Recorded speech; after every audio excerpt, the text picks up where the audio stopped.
Bakit kahit anong positive ang isipin mo, negative pa rin ang lumalabas sa buhay mo? Reality check. Hindi camera ang mata mo, sensor lang yan.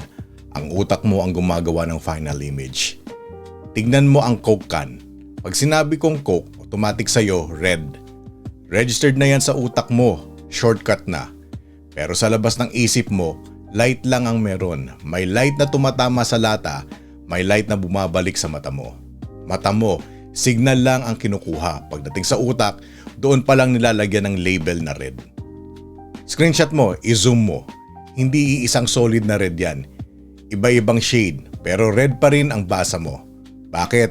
Kasi pinag-iisa ng utak mo ang signals na dinultungan ng memory. Coke equals red. May expectation ka na bago mo pa makita ng buo. Ganyan din ang buhay. Ang utak natin natural na mas mabilis mag-detect ng negative.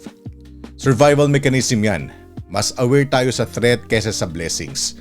At ang utak natin lagi nagpre-predict based sa nakasanayan. Kung ano ang madalas mong makita, marinig at panoorin, yun ang nagiging default ng lens mo. Kaya kahit sabihin mong positive ka mag-isip, kung araw-araw puro negativity ang pinapasok mo, galit, takot, drama, yun pa rin ang ipine-predict ng utak mo. At kung ano pa ang pine-predict ng utak mo, yun ang mas madali mong makita sa mundo.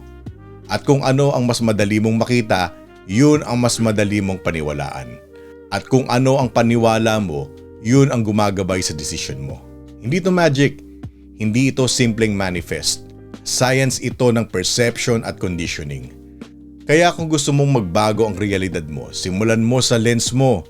Linisin mo ang pinapanood mo, piliin mo ang pinapasok mo sa isip mo. Dahil kung ano-ano ang paulit-ulit na nare-register sa utak mo, yun ang mas lalabas sa buhay mo. Balik values, mind shift, reality check.